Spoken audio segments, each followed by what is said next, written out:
मेरे साथ मौजूद हैं justice retired barrister Khwaja Naved साहब। लॉयर को एंगेज करने के लिए एक आम आदमी को कैसे समझ आएगा कि ये जो लॉयर है ये एक काबिल है? किसी वकील के कामयाब होने का जो मयार है, क्या ये मयार है कि उसने केसेस कितने जीते हुए हैं? सक्सेस रेट तो नेचुरली आपका एक मयार होता है कि अब दौर बदल गया है, अब यंग वकील आ गए हैं और वो डन पे काम कर रहे हैं, वो हमसे बहुत ज्यादा कामयाब हो गए हैं कि भाई आप गारंटी दे रहे हैं तो फिर अच्छा, गारंटी? हाँ, गारंटी का तो बिजनेस ऐसे कैसे दे सकता है कोई दे लॉयर? रहे हैं ना आजकल। अगर पाकिस्तान में देखा जाए तो हर दूसरा शख्स जो है इंसाफ मिलने में ताखीर का शिकवा करता नजर आता है। जब हम इलेक्शन कैंपेन्स के करीब होते हैं तो बाज़ सियासी रहनुमा भी अपनी तकारीर में कानून और इंसाफ में ताखीर और कानून और इंसाफ सबके लिए बराबर न होने का शिकवा करते हैं। आप क्या समझते हैं, ये इस बात में सदाकत है? केसेस जो आ रहे हैं हजूम में, उतने हमारे पास जजेस नहीं है। लाइट गई हुई है और कंप्यूटर बंद है और लिटिगेंट से कोर्ट भरा हुआ है, तो जज साहब बेचारे क्या करेंगे? मैं कहता हूँ वो तो जहाद कर रहे हैं। आपको नहीं लगता ख्वाजा साहब के मुल्क में ना सिर्फ इंसाफ ताखीर से मिल रहा है बल्कि बहुत महंगा मिल रहा है? वकला की जो फीस तय करने का कोई मयार होता है या मतलब हर वकील की अपनी मर्जी पर है? जो महंगे वकील हैं तो आप जाके बहस करें तो वो कहते हैं सॉरी हमारी यही फीस है। आप कितने महंगे हैं? नहीं सर, हम दरमाने हैं, अच्छा, हल्के फुल्के, तभी तो चल रहे हैं। आजकल एक बहुत ज्यादा बहस हो रही है, आप सोशल मीडिया पे भी देख रहे होंगे, कोई बार दूसरी शादी कर ले तो उसे अपनी बीवी से ना इजाजत लेनी है। शौकिया दूसरी शादी की इजाजत नहीं मिलती, कानून में नहीं है। नहीं, ये थोड़ी है, आपको ग्राउंड मेकअप करनी पड़ती है। पहले तो ये बताओ कि दूसरी शादी की जरूरत है, फिर ये भी बताओ कि मैं अफोर्ड भी कर सकता हूँ। पहली भूखी मर रही है, दूसरी भी उसमें बढ़ा दो। कभी सियासत में आने के बारे में सोचा? कोई ऑफर हुई? आसिफ जरदारी साहब का 13-14 साल तक वकील था, कोर्टों में सारा उनके साथ ही रहा, पूरा टाइम गुजारा। मोहतरमा बेनजीर साहिबा आती थी और वो बाकायदा से मुझे कहती थी कि Khwaja why you don't join my party, तो मैं हंस के उनको कहता था बीबी मैं आपके साथ ही तो हूँ, तो वो भी हंस पड़ती थी। कौन से सियासतदान आपको वैसे पसंद है, अगर आज के दौर में भी कहें या पिछले एतवार में भी कहें? मेरा आसिफ जरदारी से जाती दोस्ती भी है और आई ऑलवेज लाइक्ड हिम। आजकल आपने सुनते होंगे बड़े अफसोसनाक वाकयात आते हैं स्ट्रीट क्राइम्स में। कराची के शहरियों को जो है वो सड़कों पे भून दिया जाता है। बाज़ पुलिस ऑफिसर्स की अनऑफिशियल गुफ्तगू सुनते हैं कि जी कहते हैं जी हम क्या करें, हम तो पकड़ के देते हैं और उनको रिलीफ मिल जाते हैं। जब ये कोई क्राइम वाले या किसी को पकड़ते हैं वो इस तरफ तवज्जो ही नहीं होती कि इसको सजा दिलानी है। तवज्जो ये होती है कि 3 बंदे पकड़े गए हैं ये काम करते हुए, 24 बंदों को कैसे उठाएं और फिर 21 बंदों को पैसे लेके कैसे छोड़ें। जब ये सच्चे केस में झूठे गवाह रखते हैं, झूठा गवाह जब कटहरे में खड़ा होता है अच्छा, वो 2 मिनट में कांपने लग जाता है, तो फिर जज कैसे छोड़ेगा? नहीं तो क्या करेगा? आपका एक वीडियो क्लिप वायरल है जिसमें आप सिंध के केले के आबादियत पर आप बता आपका रहे भी दिल दुखी है। अब पता नहीं कई करोड़ लोगों ने देखा वो है, तो इंडिया ने लिफ्ट कर लिया। इंडिया ने उसको लिफ्ट किया है। मैं दुबई से आ रहा था तो आगे बिजनेस क्लास में मेरे साथ था, एक बंदा उठ के आया मेरे पास, वो शायद इंडिया से था, कहता है सर आप वो केले वाले हैं।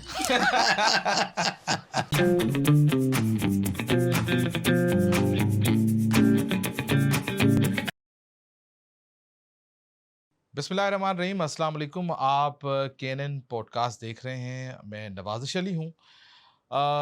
मेरे साथ आज जो शख्सियत मौजूद हैं वो किसी तारुफ की मोहताज नहीं है।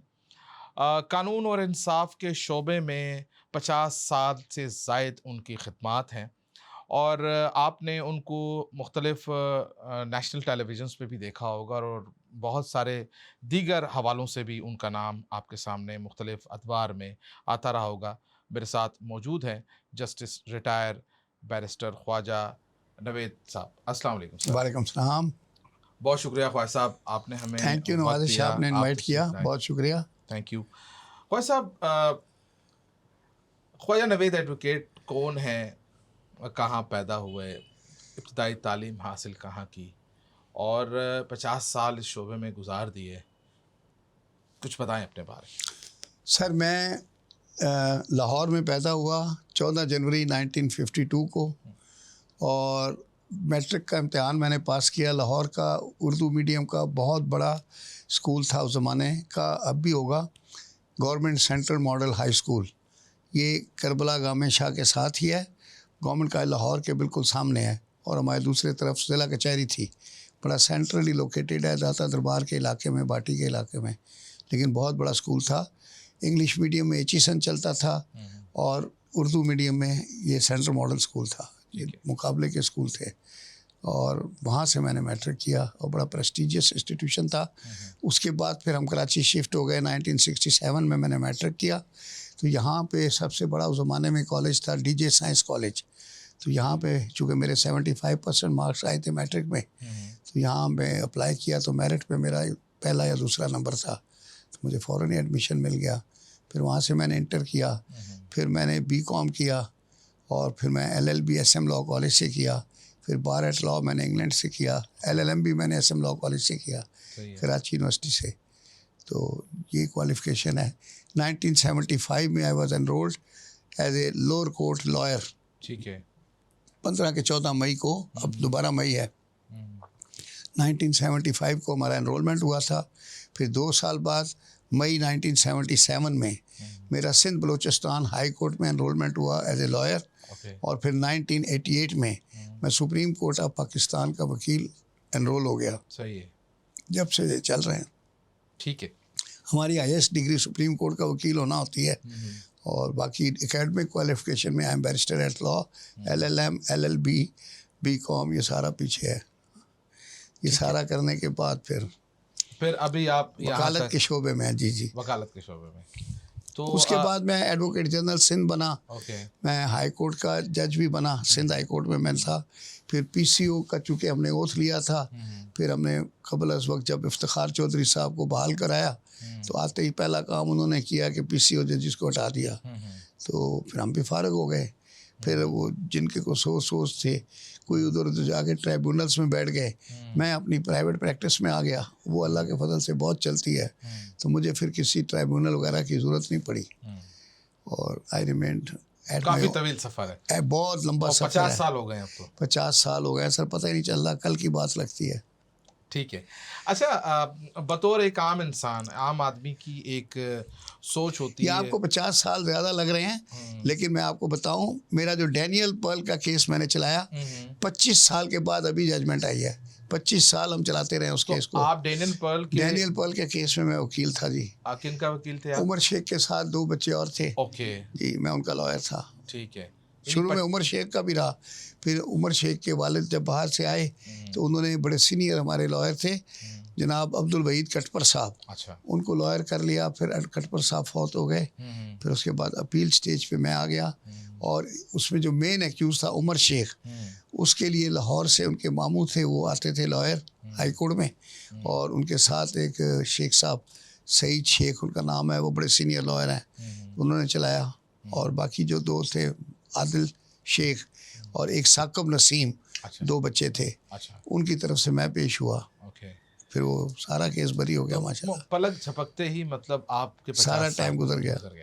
अच्छा, एक सवाल है, एक आम आदमी जब कोई लॉयर हायर करने के लिए जाता है, तो एक अच्छे अब lawyers are engaged not hired. Okay. अच्छा, ठीक है। मजदूर शजदूर हायर होते हैं, लॉयर्स आर एंगेज करना। तो कोई लॉयर को एंगेज करना चाहता है एक आम आदमी, जी, तो लॉयर को एंगेज करने के लिए एक आम आदमी को कैसे समझ आएगा कि ये जो लॉयर है ये एक काबिल है, जबरदस्त है? मतलब उसका ऑब्जेक्टिव तो ये होता है, लॉयर की रेपुटेशन होती है, तो लोग आते वाले जो होते हैं ना, वो हमसे सियाने होते हैं, 10 जगह से पूछ के आते हैं। अच्छा। और मशवरा भी करके आते हैं। बाज़ औक़ात तो कई जब आपसे मशवरा करने आते हैं, तो वो तो पता चल जाता है कि वो मशवरा नहीं कर रहे, आपका इंटरव्यू कर रहे हैं। अच्छा। वो आपकी कैपेसिटी देख रहे हैं। वो 10 जगह से और पूछ के आए हुए होते हैं, सब उनको पता होता है। जैसे ये जिनका पेट बड़ा हुआ होता है, तो उनको सब पता होता है कि ये वाली गोली पक्की खाएं तो ये अंदर हो जाएगा पेट।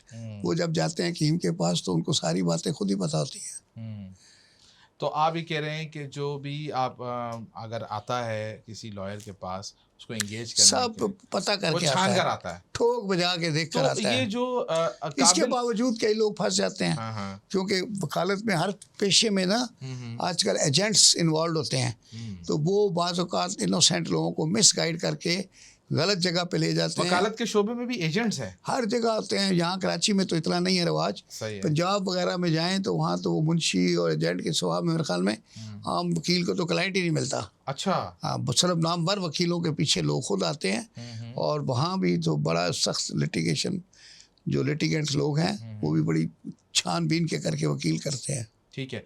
तो किसी वकील के कामयाब होने का जो मयार है, क्या ये मयार है कि उसने केसेस कितने जीते हुए हैं, उसके क्रेडिट पे कौन से केसेस हैं, क्या मयार होता है? सक्सेस रेट तो नेचुरली आपका एक मयार होता है। जी। आप देखें ना, फिल्म एक्टर भी जिसकी ज़्यादा फिल्में हिट होती हैं या बिजनेस ज़्यादा देती हैं, वही ज़्यादा कामयाब होता है। इसी तरह वकालत के शोबे में भी जिस वकील को ज़्यादा रिलीफ दिला सकता है क्लाइंट्स को, तो वो ज़्यादा कामयाब है। बाकी अब दौर बदल गया है, अब यंग वकील आ गए हैं और वो डन पे काम कर रहे हैं, वो हमसे बहुत ज़्यादा कामयाब हो गए हैं, क्योंकि अब डन के काम का रवाज हो गया। हमारे ज़माने में ये तसव्वुर ही नहीं था अच्छा। कोई डन की बात करे। ओके।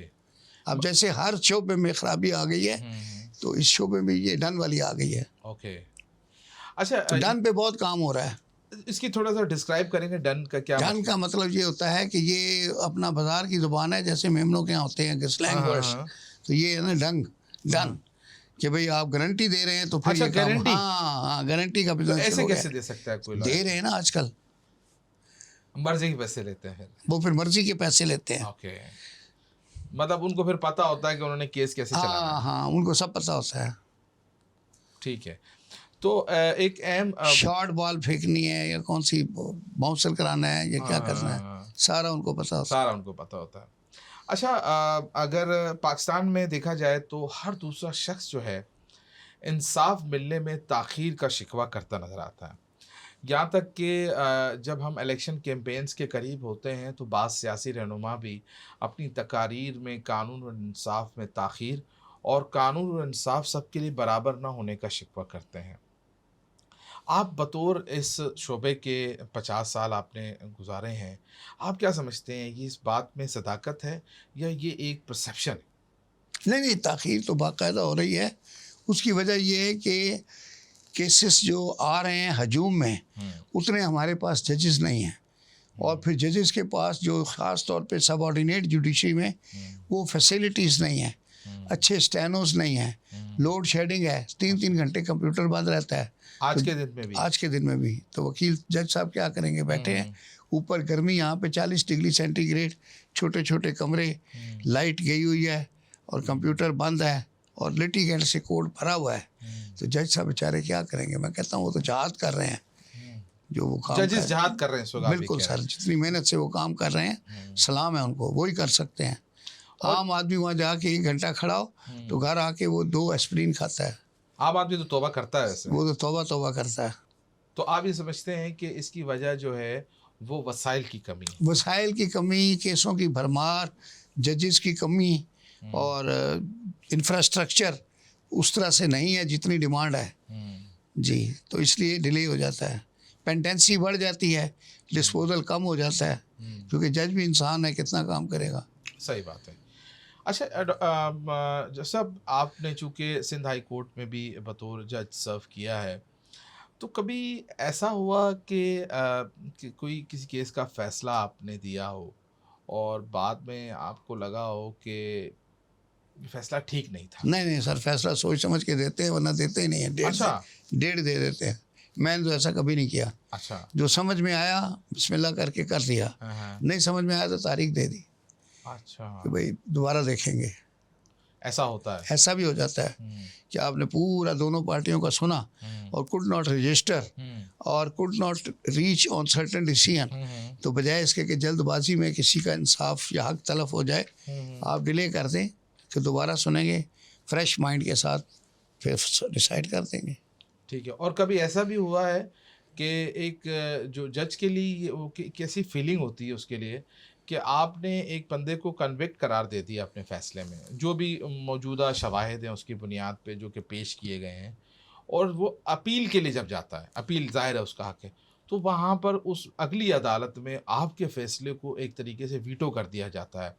तो उस वक़्त बतौर जज क्या फ़ीलिंग आती है? क्या आपको ऐसा लगता है या किसी भी जज को ऐसा महसूस होता होगा कि शायद फ़ैसला करने में कोई गलती हुई है या कोई और वजह है आपके ख़्याल में? अब ये होता है कि बात ये है कि अपेलेट कोर्ट जो है, जी। अपेलेट कोर्ट के जजेस जो है नेचुरली मोर एक्सपीरियंस होते हैं ओके। और एज में भी ज़्यादा होते हैं ठीक है। और उनका तजर्बा भी वसी होता है। ठीक है।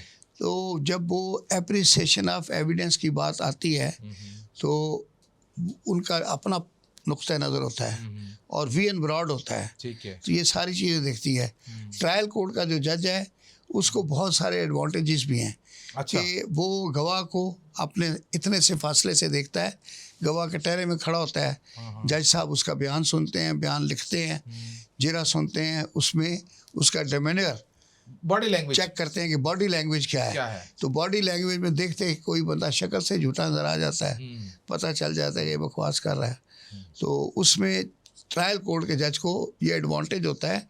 इसलिए जब वो फैसला लिखता है तो मिसाल के तौर पे वो सज़ा दे देता है क्योंकि उसने 1 to 1 देखा है। लेकिन अपेलेट कोर्ट के जज साहब को ये एडवांटेज नहीं है। ठीक है। वो सिर्फ फाइल देखते हैं, जिरा देखते हैं, अल्फाज देखते हैं, लेकिन ये नहीं उनको पता कि ये किस अंदाज में ये अल्फाज अदा किए गए। तो ये ज़रा सा फ़र्क है ट्रायल कोर्ट के जज में और अपेलेट कोर्ट के जज में।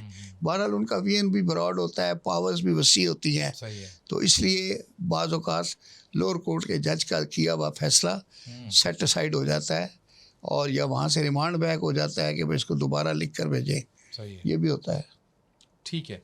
अच्छा, ये फरमाइएगा कि आजकल एक बहुत ज़्यादा बहस हो रही है, आप सोशल मीडिया पे भी देख रहे होंगे कि कहा जा रहा है कि अगर कोई मर्द दूसरी शादी कर ले या तीसरी शादी कर ले तो उसे अपनी बीवी से ना इजाज़त लेनी है पहले, और अगर वो इजाज़त नहीं लेगा तो उसकी बीवी उस पर मुकदमा करा सकती है या कुछ भी करा। थोड़ा इसको अगर आप डिस्क्राइब करें देखने वालों सर, ये मुस्लिम फैमिली लॉ ऑर्डिनेंस में, ठीक है, ये 1964 में, सही है, बल्कि 62 में ये आया था ऑर्डिनेंस, बाद में एक्ट बना। ठीक है। ये तरमीम आई थी कि अयूब खान के ज़माने में आइली कवानीन में तब्दीलियाँ आई थी। ठीक है। उसमें ये था कि दूसरी शादी की मुसलमान अगर पहली बीवी से इजाज़त लेना ज़रूरी करार दे दिया गया, ये वो ख़वातीन के हकूक़ को तहफ़्फ़ुज़ देने के लिए। ठीक है। और उसमें ये था कि अगर वो इजाज़त ना दे और इजाज़त के बग़ैर मर्द शादी कर ले तो उस वक्त तो सिर्फ 1 साल सज़ा और 1000 जुर्माना था। ठीक है। अब मेरे ख्याल में अमेंडमेंट में कुछ बढ़ा दिया है। जी, इजाज़त लेना ज़रूरी है। अच्छा, इजाज़त लेना ज़रूरी है। बिल्कुल बिल्कुल। अब ये जनरल तो मर्द बिल्कुल आज़ाद थे ना। वो क्या हुआ, मैंने देखा था इंडियन मूवी में, वो एक नवाब साहब हैं, वो अपने साथ एक खातून लेकर घर पे आते हैं और अपनी बीवी जो बिल्कुल बेचारी खुशहाल रह रही है उसको कहते हैं कि ये आज से यहीं रहेंगी, इनके साथ छोटी बहनों जैसा सलूक कर दें। अच्छा। और इन्हें कोई इसी चीज़ की तकलीफ़ नहीं होनी चाहिए। यानी कि वो शादी करके एक और ले आए थे और जो बीवी बेचारी घर संभाल के बैठी हुई है उसे कह रहे हैं कि ये आज से यहीं रहेगी और इसे छोटी बहनों जैसा सलूक करना। सही है। इन्हें किसी चीज़ की तकलीफ़ नहीं होनी चाहिए। तो ये माहौल ख़त्म करने के लिए वो आइली कवानीन आए थे कि ये छोटी बहनों जैसा सलूक करना। ठीक है। तो मतलब शौहरों को दूसरी शादी पाबंद करने के लिए। हाँ हाँ। यानी कि मैं अगर दूसरी शादी करने चले आऊँ तो पहले अपनी बीवी के पाँव दबाएं, उससे इजाज़त लें। अगर वो ठीक है, अगर वो इजाज़त ना दे, ठीक है, तो आर्बिट्रेशन काउंसिल, यूनियन काउंसिल को इख्तियारात थे और उसमें जाके दरख्वास्त दें कि भाई मेरी बीवी जो है वो पागल है, नफसियाती है या अच्छा, बीमार उसको पागल है। नफसियाती साबित करना पड़ेगा। कोई वजह तो बताए ना। अच्छा, वजह बतानी देखिए ना, शौकिया दूसरी शादी की इजाज़त नहीं मिलती, कानून में नहीं है। नहीं, ये थोड़ी है, आपको ग्राउंड मेकअप करनी पड़ती है कि आपको दूसरी शादी की ज़रूरत क्यों है। पहले तो ये बताओ कि दूसरी शादी की ज़रूरत है, फिर ये भी बताओ कि मैं अफोर्ड भी कर सकता हूँ। ये थोड़ी है कि उसको ला के पहली भूखी मर रही है दूसरी भी उसमें पटा दो। जैसा तो वो फिर बताना पड़ता है कि मेरी पहली बीवी के अंदर ये कमज़ोरियाँ हैं, इसलिए मुझे दूसरी बीवी की बहुत ज़रूरत है। बहुत ज़रूरत। बड़ा मज़ा आया। हमारे पड़ोस में एक बंदा था, उसने दूसरी शादी कर ली। तो पहली उसकी शादी गांव की उसकी बीवी थी। वो अच्छी माशाल्लाह, गोरी चिट्टी खूबसूरत, लेकिन मोटी जैसे गांव से होती हैं।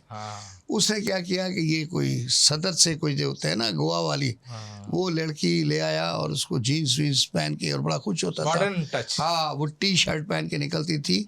उधर हमारा एक सिंधी रहता था, उसने उससे पूछा कि आपने दूसरी शादी क्यों की? तो कहता है कि मेरी असल में पहली शादी बहुत छोटी उम्र में मेरे वालिद ने कर दी थी और मुझे उस वक्त हुस्न की पहचान नहीं थी। हुस्न की पहचान। उसने कहा कि माफ़ रखिएगा, हुस्न की पहचान तो आपको अभी भी नहीं है। इसलिए कि उसकी पहली बीवी अब भी दूसरी बीवी से खूबसूरत थी, रोबदार थी, बुर्दबार थी, और ये जो फैशन थी ये तो हमें बेकार थी। तो उसने कहा माफ़ कीजिएगा, हुस्न की पहचान आपको अभी भी नहीं। सही है, सही है। अच्छा, आपको नहीं लगता वाहिद साहब के मुल्क में ना सिर्फ इंसाफ ताख़ीर से मिल रहा है, बल्कि बहुत महंगा मिल रहा है? महंगा हो गया है, वकला की महंगी महंगी फीसों से डेढ़ लोग 1.5 करोड़ रुपये हो गई है। 1.5 करोड़ रुपए? जी जी, किस चीज़ के? केस लड़ने के। तो ये तो फिर बेहतरीन शोबा हो गया बहुत है। इसवी को यही है। अच्छा, ये बताइए वो कि तो ऐसे हो गया ना कि वो कोई शादी थी, हाँ हाँ वो गए किसी गुरुकारा को शादी में बुलाने के लिए, तो उस ज़माने में सस्ते ज़माने थे, उसने कहा 4 लाख रुपए। हाँ तो वो जो बुलाने के लिए गया था उसने कहा कि नहीं मैडम, सिर्फ गाने की।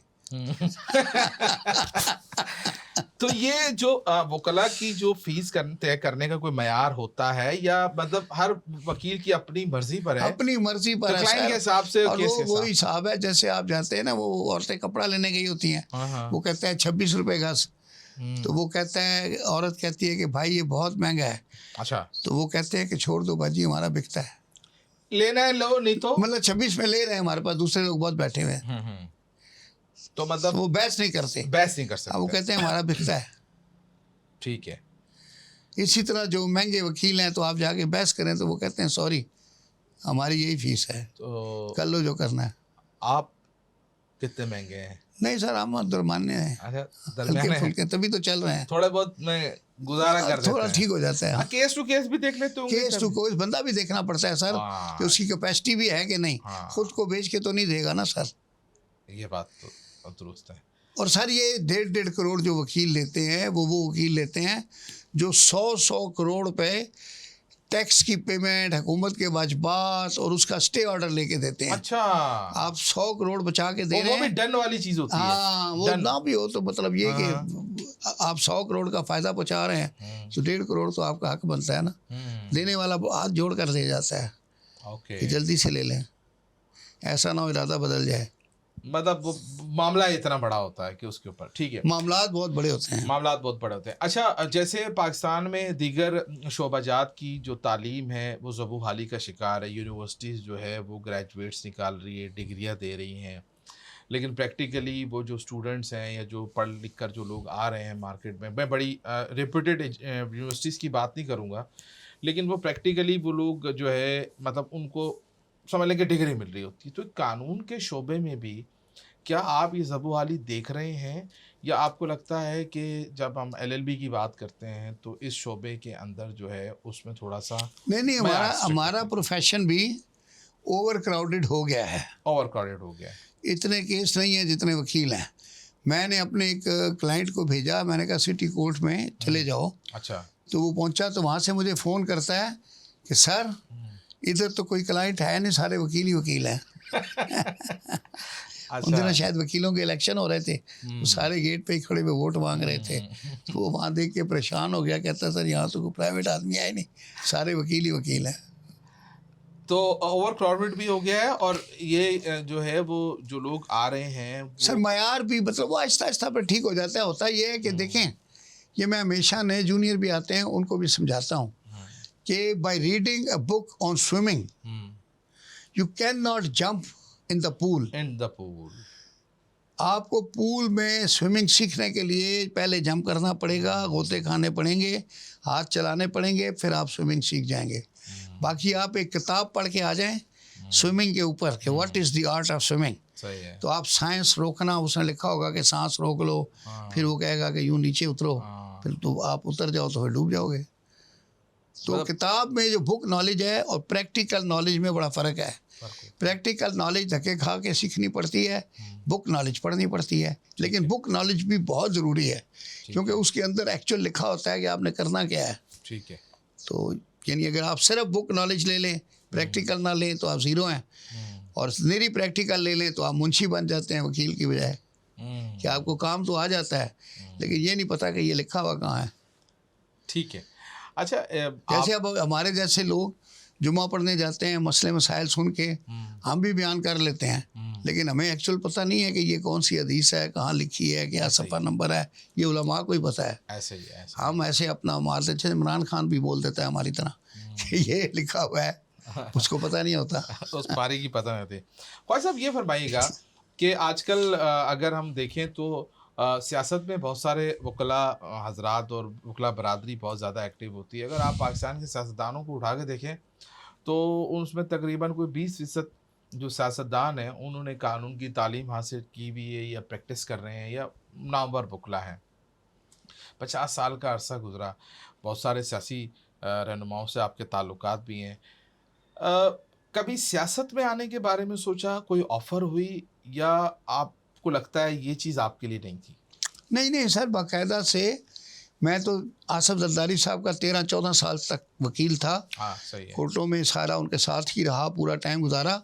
मोहतरमा बेनज़ीर साहिबा आती थी और वो बाकायदा से मुझे कहती थी कि Khwaja why you don't join my party. अच्छा। तो मैं हंस के उनको कहता था बीबी मैं आपके साथ ही तो हूँ, तो वो भी हंस पड़ती थी। लेकिन मुझे अब ख्याल आता है कि मैंने गलती की। जिन लोगों ने ज्वाइन कर दी वो सेनेटर भी बन गए, सब कुछ बन गए और मैं मेरी वकालत ही करता रह गया। तो मैं असल में ये था कि मेरे पास उस वक्त भी प्राइवेट काम बहुत ज़्यादा था और आई यूज़ टू थिंक कि यार मैं शायद टाइम नहीं दे सकूँगा, क्योंकि सब पार्टी ज्वाइन करने के लिए आपको रोज़ पार्टी के दफ्तर भी जाना पड़ता है, उनकी मीटिंगों के लिए, फिर उनके जलसों के लिए, फिर जलसे अरेंज करने के लिए, बैनर लगाने के लिए सारे काम करने पड़ते हैं।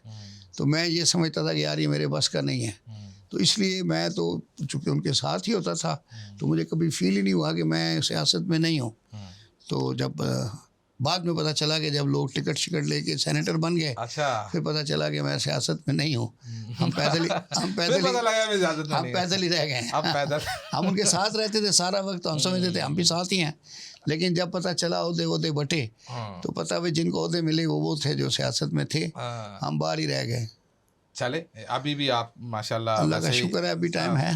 बेहतरीन आपने कामयाबियां समेटी हैं, अल्लाह का शुक्र है। इसमें फ़ायदा भी हो गया मुझे बहुत ज़बरदस्त। अच्छा। कभी कभी मैं रिग्रेट करता हूँ कि यार मैं अगर सियासत में होता तो आज MNA होता या सेनेटर होता। लेकिन फिर मैं सोचता हूँ कि अगर मैं सियासत में होता तो मैं कभी हाई कोर्ट का जज ना बनता। हाई कोर्ट का जज न्यूट्रल आदमी बनता है जो अच्छा। किसी सियासी पार्टी में ना हो। सही है। तो जो मैं हाई कोर्ट का जज बना ये अल्लाह का बहुत बड़ा एजाज़ है, इस पर मैं बहुत शुक्र अदा करता हूँ। और अल्लाह के फजल से मैंने उस जॉब को बड़ा ज़बरदस्त निभाया है। 112 तो मेरे लॉ जर्नल्स में रिपोर्टेड केसेस हैं एक साल में। अच्छा। उसकी मैंने पूरी बुक छापी है। अच्छा। जो वो मैं बांटता भी उन लोगों को देता हूँ। तो वो एक बड़ा एहसास है और वो मैं मर जाऊंगा लेकिन लॉ जर्नल्स में वो सारे महफूज रहेंगे। क्या बात, फैसले, क्या बात है। तो ये एक बड़ा शुक्र मतलब है। आपके फैसले बोलेंगे, वो बोलते हैं सर, धड़ बोलते हैं। और अच्छा। बाकी जिन्होंने हमारे इंसाफ करते हुए देखा है वो भी बोलते हैं। अच्छा। और मैं वैसे भी ये तो हाई कोर्ट में तो मैंने किया, ख्वाजा नवीद की अदालत प्राइवेट चैनल के ऊपर 2002 से बैठ के चला रहा हूँ, 2001 से अब 2025 हो गया। बीच में थोड़ा अर्सा जब मैं जज बना तो वो वक्फा दिया। उसमें मैंने प्रैक्टिकली करके दिखाया है कि 35 मिनट में केस का फैसला हो जाता है। 35 मिनट में आपके सामने 35 मिनट का प्रोग्राम है। आप अभी चले जाएं YouTube पे, 100-150 प्रोग्राम पड़े हुए हैं, आप लगा के देख लें सबको। 35 मिनट में फैसला करके देता हूँ, जिसको कई लाख लोग देखते हैं पूरी दुनिया में। ऐसे ही है, लाखों लोग देखते हैं, तो वो पूरी दुनिया में देखा जाता है। सही है। तो मैंने करके दिखाया कि नामुमकिन नहीं है, करना चाहे तो जज फौरन कर सकते हैं, सब कर सकते हैं। अच्छा, ये फरमाइएगा। और एज ए जज भी हाई कोर्ट में करके दिखाया। मैंने एज ए जज हाई कोर्ट में बैठ के ख्वाजा नवीद की अदालत चलाई है। अच्छा जी, तभी तो बाहर हूँ। स्पीडी ट्रायल आपने कॉन्सेप्ट को थोड़ा सा आपने परसू किया है, लेकिन उसको एक्सेप्ट नहीं किया हमारी फ्रेटर्निटी के लोगों ने। ख़ास तौर पे जो जुडिशरी में थे हमारे कोलीग्स, उनको अच्छा नहीं लगता था कि ये इतनी जल्दी फैसले करता है और इतने तेज़ कर रहा है। अच्छा। वो उसमें अपनी डीमेरिट समझते थे। हाँ, वो ज़ाहिर है अपने हिसाब से देख रहे होंगे। ठीक है। अच्छा, तो सियासत की मैंने बात की, तो वैसे न्यूट्रलाइज होकर अगर मैं कहूँ तो कौन से सियासतदान आपको वैसे पसंद हैं, अगर आज के दौर में भी कहें या पिछले एतवार में भी कहें, शख्सियत के एतबार से बात करें? सर, शख्सियत में मेरा आसफ जरदारी से ज़ाती दोस्ती भी है। अच्छा। और I always liked him as a very very intelligent man, मसलहत के बादशाह, हम्बल मैं यानी हर चीज़ उसके दिमाग में होती है। अच्छा। और प्रैक्टिकल आदमी है सर। अच्छा। जो बात आपके दिल में है वो उससे पहले कह देता है। ओह। तो यू नो कि भाई आपको उससे कुछ कहने की ज़रूरत नहीं पड़ती। ही नोज़ कि आपने क्या कहना है। तो इस तरह का आई लाइक हिम। और मियाँ नवाज शरीफ एक अलग कैटेगरी है, उनसे भी मेरी बड़ी दोस्ती है। और मैं उनके साथ जेल में बहुत लंबी लंबी तवील मेरी उनसे कचहरी रही मुलाकातें है। रही हैं। अच्छा। हाँ, मुलाकातें रही हैं। और I like him and he likes me. बल्कि अभी मैं लंदन में भी उनको मिल के आया। अच्छा। हमारी छोटी सी मुलाकात थी लेकिन बहुत दिलचस्प थी। उसके दौरान भी 3-4 लतीफ़े सुना दिए मैंने उनको। और वो खुद भी सुनाते हैं मुझे। अच्छा। हाँ हाँ, वो बड़े वज़ीला संज है। अच्छा। मियाँ साहब जो है ना, जो ऊपर से आपको सीरियस लगते हैं ना, वो मजाक वजाक बड़ा अच्छा करते हैं। तो मोहतरमा के साथ जो ताल्लुक था, जी जी जी जी। मुलाकातें रही थी, तो कैसा, उनको कैसा पाया? नहीं नहीं, हम उनके साथ रहते थे। शी वॉज माशाल्लाह, वो तो वर्सटाइल थी ना सर, उसका तो जवाब ही नहीं है। लीडर थी, पैदाइशी लीडर थी। वो तो भुट्टो के घर पैदा हुई और ग्रूम किया गया उसको बचपन से। मुझे याद है शिमला मुआहदे में साथ ले गए थे, उस वक्त शी वॉज यंग गर्ल। हाँ, शिमला साथ मुआहदे बैठी हुई इंदिरा गांधी के साथ, तस्वीरें अभी भी हैं। तो उनकी तो ग्रूमिंग बड़ी ज़बरदस्त की थी ना भुट्टो साहब ने। फिर ऑक्सफोर्ड से पढ़ाया था उनको। तो वो तो बहुत एक आला पाकिस्तान के लिए एसेट थी। इस तरह का लीडर इतने छोटे मुल्कों में होते नहीं। बिल्कुल ऐसे ही, बिल्कुल ऐसा ही है। अच्छा, ख्वाजा साहब, आपने देखा वो इस होगा मुल्क के लिए ओवर क्वालिफाइड थी। वो इस मुल्क के लिए ओवर क्वालिफाइड। हाँ, इतने बड़े लीडर बहुत अच्छा इतने comment है। छोटे मुल्कों में नहीं होते। बहुत अच्छा कमेंट है उनके लिए, इसमें कोई उसको शक किसी बड़े मुल्क में होना चाहिए था। नहीं। उनकी मजीद कदर होती, हाँ, पता चलता वो उसके लिए फिट उस थे। कैलिबर की थी, हाँ, यहाँ वो ओवर थी, ओवर थी, मिसफिट थी। Misfit। इस अवाम में, इस लोगों में मखसूस अंदाज सियासत के उनका अंदर अपना स्टाइल था। उनका अपना आई style। लव हर। अच्छा, अल्लाह उनको जन्नत नसीब करे और उनके दर्जात को बुलंद करे। बड़ी ही बड़ी डेडिकेटेड वर्कर थी। लीडर तो थी, वर्कर भी थी। इसमें कोई शक नहीं, अपनी पार्टी की खुद ही वर्कर थी। अपनी पार्टी होती वर्कर थी। ख्वाजा साहब, ये फरमाइएगा कि आजकल आपने सुनते होंगे बड़े अफसोसनाक वाक़यात आते हैं स्ट्रीट क्राइम्स में। कराची के शहरियों को जो है वो सड़कों पे भून दिया जाता है। फिर हम बाज़ पुलिस ऑफिसर्स की अनऑफिशियल गुफ्तगू सुनते हैं कि जी कहते हैं जी हम क्या करें, हम तो पकड़ पकड़ के देते हैं और उनको रिलीफ मिल जाते हैं। मतलब वो ये बात जब करते हैं तो एक आम आदमी ये सोचता है कि वो किधर जाए। आप तो जुडिशरी के सिस्टम का हिस्सा हैं, आप क्या समझते हैं? सर, इस पे मैंने बहुत इंटरव्यू दिए हैं, बहुत काम किया है। और इसमें ये पुलिस वाले करने की बातें हैं। जब ये कोई क्राइम वाले या किसी को पकड़ते हैं तो ये तो इस काम के लिए होते नहीं हैं कि हमने उसका तो खैर अपने एजाज़ और सर्टिफिकेट और वो लेने के चक्करों में पढ़ लेते हैं कि हमने डिटेक्ट कर लिया है, हमने पकड़ लिया। वो इस तरफ तवज्जो ही नहीं होती कि इसको सज़ा दिलानी है। तवज्जो ये होती है कि 3 बंदे पकड़े गए हैं ये काम करते हुए, 24 बंदों को कैसे उठाएं। अच्छा। और फिर 21 बंदों को पैसे लेके कैसे छोड़ें। ये आप सीखे ना काम। 3 बंदों ने असली काम किया है, वो पकड़े गए। सही है। वो इन 3 को तो छुपा देते हैं। अच्छा।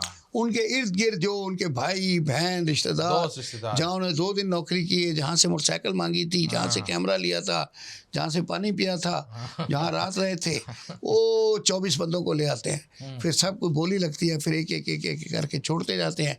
एंड में 3 बंदों को लेकर रह आते हैं कोर्ट में। अब सारा टाइम तो कमाने में लग गए। जब कोर्ट में लाते हैं तो पेपर वर्क ही कोई नहीं होता। जब केस चलता है तो पता चला कि बंदा छूट गया। जब ये सच्चे केस में झूठे गवाह रखते हैं, झूठा गवाह जब कटहरे में खड़ा होता है, अच्छा। वो 2 मिनट में कांपने लग जाता है। अच्छा जज हो 1.5 मिनट में पहचान लेता है कि झूठा गवाह है। अच्छा। तो फिर जज कैसे छोड़ेगा, नहीं तो क्या करेगा। जज का भी तजुर्बा होता है ना बहुत। जिस तरह पुलिस, मैं आपको बात बताऊं, हमारे मुल्क की पुलिस बड़ी कॉम्पिटेंट है, सही है, बहुत बासलाहियत है, लेकिन अपनी सलाहियतों को फिर बेचते बड़े मखसूस अंदाज में हैं। और फिर वो जो बेचने लगते हैं तो उसमें जो अच्छा किया हुआ भी बुरा हो जाता है। तो इसका तो हल जैसे ना क्या आप है? खालिस दूध में पानी मिलाते हैं, तो इसका हल क्या है? जैसे क्या इसका हल क्या है? इसका हल जो है सर, माशरे की तरतीब असर न होनी चाहिए। पूरा माशरा आप ठीक करेंगे। आप ये एक्सपेक्ट ना करें कि अकेला पुलिस वाला ठीक हो जाएगा तो माशरा ठीक हो जाएगा। नहीं, माशरे पूरे को तब्दील करना चाहिए। गवाह भी ईमानदार होना चाहिए, पुलिस वाला भी ईमानदार होना चाहिए, जो ऊपर बैठा है वो भी ईमानदार होना चाहिए।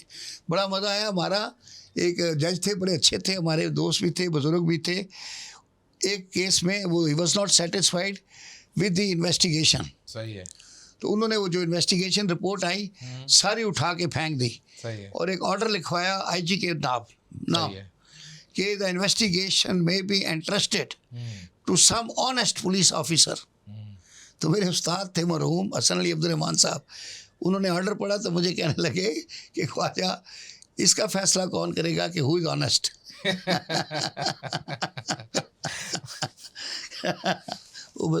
मेरे उस्ताद भी बड़े विटी आदमी थे, मैं जोक्स करता हूँ, मुझसे ज़्यादा करते थे। नहीं नहीं, ये तो आपकी बात ठीक है कि वो अगर इस तरीके से वो केसेस की नौयत ही ऐसी होगी और वो जिस तरीके से आप बता रहे हैं अगर, तो फिर तो अल्टीमेटली फिर उन्होंने छूटना ही है। मैं तो सारे काम कर चुका हूँ ना सर, वकील भी रहा हूँ, सरकारी वकील भी रहा हूँ, एडवोकेट जनरल भी, जज भी रहा हूँ, चारों तरफ घूम के देखा है। हमने तो मौत के कुएं में मोटरसाइकिल चलाई है ना। मौत के कुएं में मोटरसाइकिल चलाई है। वो अलग बात है, हमारे पीछे लड़की नहीं बैठी थी, अकेले। अकेले चलाई है। अच्छा, ये फरमाइएगा सर कि बाज़ हुकूमतें, उनके जो नुमाइंदे हैं मुख्तलिफ अदवार में जी ये शिकायत करती हुई नज़र आए हैं कि बाज़ केसेस में मफाद आमा के केसेस होते हैं उसमें स्टे आ जाता है और उसका बराह रास्त नुकसान आवाम को होता है।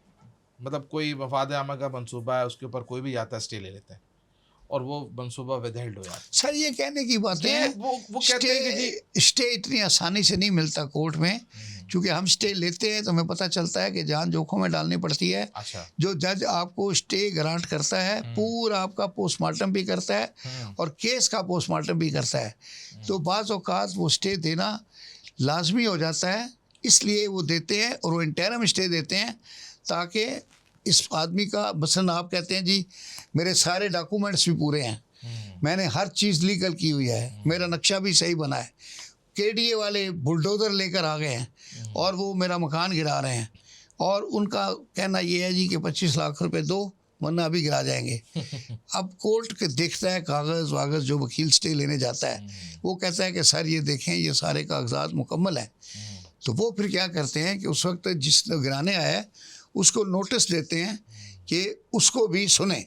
उसमें वो एक लाइन लिख देते हैं कि in the mean time no demolition will be done या no coercive action should be taken, ताकि जब तक दूसरे को बुला के सुने तब तक मतलब ये रोक दें, क्योंकि अगर हमने उससे सुने बगैर ही गिराने दिया तो इस बंदे का तो घर टूट जाएगा, कल ये साबित करेगा कि मेरा तो ठीक था, तो क्या होगा, उसका तो अदाला नहीं हो सकता। तो उसको बचाने के लिए 1 दिन का 2 दिन का 4 दिन का स्टे दे देता है। अब ये मिसयूज़ होता है, फिर यहाँ पे सिस्टम की खराबी शुरू हो जाती है कि जज साहब ने जो 7 दिन के लिए स्टे दिया है वो स्टे 7 साल चल जाता है। अच्छा, तो ये यहाँ सिस्टम आ जाता है। ये कैसे होता है? ये सिस्टम है ना, सिस्टम की बड़ी बाज़गश्त होती है सिंध में। हाँ, सिंध में तो बहुत ज़्यादा बात वो तो दूसरा सिस्टम है, वो तो जब चला रहे हैं 5 बंदे, अच्छा। उनके नाम ECL में भी डल गए हैं। अच्छा। लेकिन बाकी ये वो रेवेन्यू, बोर्ड ऑफ रेवेन्यू, ज़मीनों पे कब्जा, आपको सबके नाम आते हैं, अब तो हर आदमी को ही आते हैं, ऐसे तो बड़े लोग हैं, वो सिस्टम है, उनको कहते ही सिस्टम है। और ये अलग सिस्टम है। ये तो वैसा सिस्टम है, ये तो अदालती निज़ाम की बात है। ठीक है कि एक आपने 7 दिन का स्टे दिया और 7 साल चल गया, तो ये है। अच्छा, ये पार्टीज़ का लैक ऑफ द इंटरेस्ट भी होता है कि ताकि जिसके खिलाफ हुआ वह स्टे, उसने कोई हिम्मत ही नहीं की कि हाथ पैर मार के उसको तोड़वाए स्टे को। उनको भी चाहिए ना कि आगे आके आर्गू मतलब करें, उसको खुद आगे आना होगा ना आके भाई। शोर मचाएं कि सर ये स्टे हुआ हुआ इसको ख़त्म करें, तो जज ख़त्म कर देगा। आएंगे नहीं तो कैसे ख़त्म होगा? जब आएंगे नहीं, सो जाएंगे, तो फिर कैसे होगा? और बाज़-औक़ात मिली भगत से भी होता वो तो फिर सोते जान के है ना। हाँ।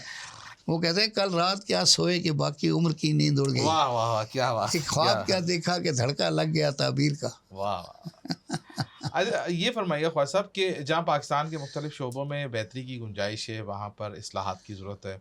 आप क्या समझते हैं कि इस शोबे में क्या किस किस्म की इस्लाहात हो जाए तो एक आम आदमी को इंसाफ की जो फराहमी है वो आसान हो जाए, किसी हद तक सस्ती भी हो जाए और एक आम आदमी का इंसाफ और कानून के ऊपर इतना भरोसा हो जाए कि उसको ये यकीन हो कि अगर मेरे साथ कभी कोई ज़्यादती होगी तो मेरे मुल्क का इंसाफ का जो निज़ाम है वो मेरे साथ खड़ा होगा। सर वो है, सब चीज़ें लोगों को पता है। हर नया केस जो दाखिल होता है अदालत के अंदर, ये इस बात का सबूत है कि लोगों का आज भी अदालतों के ऊपर एतमाद है, क्योंकि वो इंसाफ लेने के लिए एक नया आदमी आ रहा है। सही।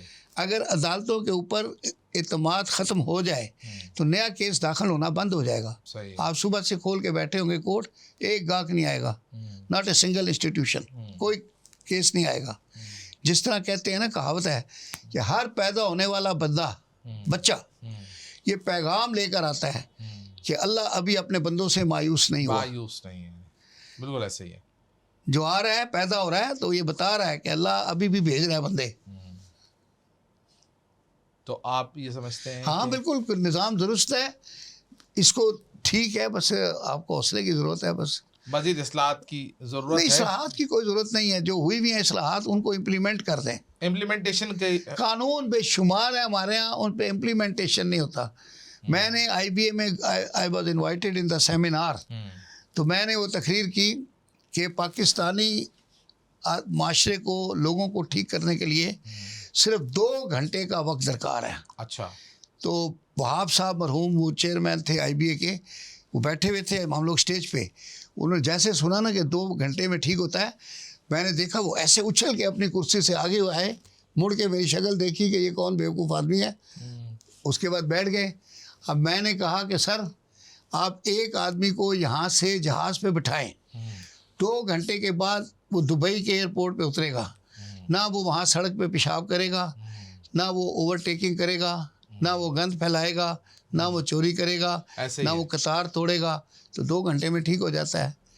फ़र्क क्या है? वहाँ कानून की इम्प्लीमेंटेशन है। उसे पता है कि यहाँ सड़क पे खड़े होकर पेशाब किया तो उठा के ले जाएंगे, सही है, सीधा डाल देंगे। और जो छोड़ता बंद करता है, जब तक वो वापस ना आए वो छोड़ता नहीं है। दूसरा नहीं छोड़ेगा। बोला वो 2 दिन छुट्टी पे गया है, सही है, तुम 2 दिन बैठे रहो। अच्छा, ये आपका एक्सपीरियंस कैसा था? जो प्रोग्राम आपने किया था ख्वाजा नवीद किया था, सर मैंने इतना एंजॉय किया, लोगों से ज़्यादा मैंने एंजॉय किया। अच्छा। आप उस प्रोग्राम को YouTube पे खोल के देखें, आपको नजर आएगा कि लोगों से ज़्यादा मुझे मज़ा आ रहा है। लोगों ने तो ये आइडिया कैसे आया आपके जहन में? आइडिया था या किसी ने आइडिया? ये सर अचानक बन गया था आइडिया। अच्छा। ताहिर खान इंटरफ्लो वाले, जी। वो मेरे क्लाइंट भी थे और मेरे बड़े पुराने दोस्त थे। अच्छा। तो मेरे पास आए, कहने लगे कि यार वो हमें एक चैनल मिला है, मैं चाहता हूँ कि तुम कोई लॉ का प्रोग्राम करो मेरे चैनल के लिए। उस ज़माने में एक हमारा दोस्त था रज़ा हाशमी, वो एक दूसरे चैनल के ऊपर एक लॉ का प्रोग्राम कर रहा था। अच्छा। वो क्या करता था, 2 सीनियर वकील बिठा लेता था और उनसे पूछता था, सर ये गिफ्ट डीड में कितने के टिकट लगते हैं, सर ये पार्टनरशिप डीड के अंदर सवालात करते हैं, क्या कितने इंग्रेडिएंट। वो जो वकील सीनियर थे, वो ज़्यादातर उसके अब्बा के दोस्त थे सारे, वो जवाब देते थे। मैंने कहा यार ये तो बड़ा बोर है, ये तो बात ये है कि कोई मुझसे पूछे, मैं कैसे लोगों से पूछूं। ये तो नहीं होता। सही है। हम करते रहे। उस दिन भी ना इत्तेफाक है, मुझे जाना था सिंध क्लब लंच के लिए, तो देर हो रही थी, तो मैं एकदम ना मजाक की हालत में उठ के खड़ा हो गया बहस को ख़त्म करने के लिए। मैंने कहा सर आजकल प्राइवेटाइजेशन का ज़माना है, अच्छा, अपनी अदालत खोल लेते हैं। सही है, बहस ख़त्म करने के लिए। तो ताहिर खान भाग के मेरे पीछे आए कि उसका नाम भी रख लेते हैं ख्वाजा नवीद की अदालत। वाह, डन हो गया सर। उसके बाद जी 2 दिन के बाद मैं ऑफिस में बैठा था, तो 5-6 बच्चे आए, 2 लड़कियां थीं, 4 लड़के थे, कंप्यूटर उठाए हुए। मेरे मुंशी ने कहा कि सर कुछ 6 लोग आए हैं, उन्होंने कहा ख्वाजा साहब से मीटिंग करनी है और ताहिर साहब ने भेजा है। अच्छा। पता चला ये उनके दफ्तर के लोग थे। मैंने उनसे पूछा, बच्चों आप बताओ कभी आप कोर्ट कचहरी गए हो? कहने लगे नहीं। मैंने कहा कोई कोर्ट फिल्मों के अलावा कहीं देखा है? बोला नहीं, फिल्मों में देखा है। मैंने कहा चले अब ऐसा करो, अपने मुंशी को कहा 8-10, मैंने कहा इनको फाइलें निकाल के दो, फैमिली केसेस और रेंट केसेस हमारे अपने दफ्तर के। मैंने कहा ये गुम नहीं करना, ये असली फाइलें हैं। तो मैंने कहा ये पढ़ कर आप आओ, फिर हम आपके साथ बहस करेंगे, फिर आपको समझ आएगा तो बात करने का मज़ा आएगा। सही है। सर वो बच्चे इतने एफिशिएंट थे, वो सारे MBA वगैरह थे। वो 2 दिन के अंदर सब कुछ तैयार करके ले आए। एक ने ला के मेरी मेज़ पे कंप्यूटर रखा, उसके अंदर एक अदालत का मंजर बना हुआ था। कहता है देखिए सर ये अदालत है, कॉन्सेप्ट बना के ले आए, और ये आप बैठे हैं, ये कुर्सी है, तो ये ठीक है, मैं क्या ऐसे ही होता है, ठीक है, ओके हो गया। फिर सर वो एक केस था हमारे दफ्तर में, वो हॉस्पिटल की डॉक्टर थी, उसका मियाँ था इंजीनियर, आपस में डिस्प्यूट था। तो हमने उसको इस तरह से चलाया कि एक स्कूल टीचर थी, उसको पकड़ा, उसको हमने डॉक्टर बनाया। इसी तरह वो इंजीनियर करके वो प्रोग्राम हमने, चूँकि हमारे दफ्तर का प्रोग्राम था, और मज़े की बात है कि उसमें जो असली दूल्हा था वो एन शूटिंग के टाइम पे आए नहीं। अच्छा। तो मेरा एक जूनियर मेरे साथ था, आजकल वो नेशनल बैंक में बड़ा अफसर है। हमने उसका कोट उतरवाया और उसको दूल्हा बना दिया। अरे वाह। अब चूंकि वो हमारे दफ्तर का केस था, उसको ज़बानी याद था। उसने इतनी बहस की कि वो प्रोग्राम इतना हिट हुआ कि वो टीवी 1 वालों ने मेरे ख्याल में 2 दिन में कोई 10 दफ़ा दिखाया। बस फिर तो हिट हो गया प्रोग्राम। फिर तो वो बिला बिला शुबा फिर हम बनाते यूनिक ही गए, प्रोग्राम था फिर वो। बनाते ही गए हम लोग। तो अभी वो बंद है मतलब प्रोग्राम फिलहाल? आजकल थोड़ा सा उनकी कोई रेनोवेशन हो रही है स्टूडियो ओके, की, ठीक है, थोड़े दिन के ठीक है। लिए। आपका एक एक वीडियो क्लिप वायरल है इंटरनेट पर, जिसमें आप सिंध के केले के आबादियत पर आप बता आपका रहे भी हैं। दिल दुखी है। मेरे सारे सिंधी दोस्त बड़े परेशान हैं, नाराज हैं मुझसे, कहते नहीं, हैं, उसको तो मुंबई का कोई केला वो कहते हैं है और आपने वो हमारा केला बहुत छोटा कर दिया। हाँ। हुआ ये कि वो जो एंकर थी लड़की, वो मुझे एक क्लिप दिखा रही थी, कहने लगी है कि देखें, सीरियस प्रोग्राम चल रहा था। मैंने कहा कि वो दिखाया उसने क्लिप, कहने लगी देखें, ग्वादर में चीनियों ने साहिल के ऊपर घास उगा दी है। सही है। मैंने कहा भाई टेक्नोलॉजी बड़ी तरक्की कर गई है, आजकल सब कुछ हो सकता है। लेकिन आप देखें हमारे मुल्क में, बॉम्बे में इतना बड़ा केला होता है, अगर 6 केले एक कमरे में रख दें, पूरे कमरे में खुशबू फैल जाती है। और इसी तरह ढाका का केला सही इतना है। बड़ा है, हाँ। और सिंध का इतना सा केला है, और वो ये ज़मीन ज़ाया कर रहे हैं। तो उस पर उसकी हंसी निकल गई, तो वो क्लिप वायरल हो गया। अब पता नहीं कई करोड़ लोगों ने देखा है। वो तो इंडिया ने लिफ्ट कर लिया। इंडिया ने उसको लिफ्ट किया है, और इंडिया में आज भी अगर वो आपका क्लिप अगर सर्च करने जाते हैं गूगल पे देखें, गूगल पर, तो वो टॉप रेटिंग में है। हाँ हाँ। तो उसको बाकी मैं दुबई से आ रहा था, तो आगे बिजनेस क्लास में मेरे साथ था एक बंदा, अच्छा। उठ के आया मेरे पास, वो शायद इंडिया से था। हाँ। कहता है सर आप वो केले वाले हैं। मैं कहा चले, हाँ, ऐसा हो जाता है, इस तरह कभी के कभी होता है। क्लिप्स में ऐसा हो जाता है। 50 साल का अरसा आपने गुजार दिया, इस फील्ड को दिया, मुतमईन है आज आप? शुक्र है अल्लाह ताला का सर, बस सेहत होनी चाहिए, बाकी ठीक है, काम तो चलता रहता है। एक ही दुआ मांगते हैं कि बस अल्लाह चलते फिरते उठा लेना, बाकी सब खैर है। बिस्तर पे ना लिटाना, बिस्तर पे ना, किसी का मोहताज ना करे किसी का अल्लाह, अल्लाह मोहताज ना करे, अपना मोहताज रखे बस। नए आने वाले, इस शोबे में आने वालों के लिए कोई अगर आप पैगाम देना चाहें कि वो जो नए सर मैं नौजवान- नए वकला के लिए यही मेरा पैगाम है कि बच्चों ये बहुत अच्छा पेशा है, नौकरी से 1000 दर्जे बेहतर है। अपना काम है, जितनी मेहनत करो उतने पैसे आएंगे। बाकी वो रिश्वत वाली नौकरी का कोई मुकाबला नहीं है, वो तो उसमें तो वो सिस्टम में आ जाएं तो आप करोड़पति हो जाते हैं। इसमें काम करके पैसे मिलते हैं और इसमें तरक्की है।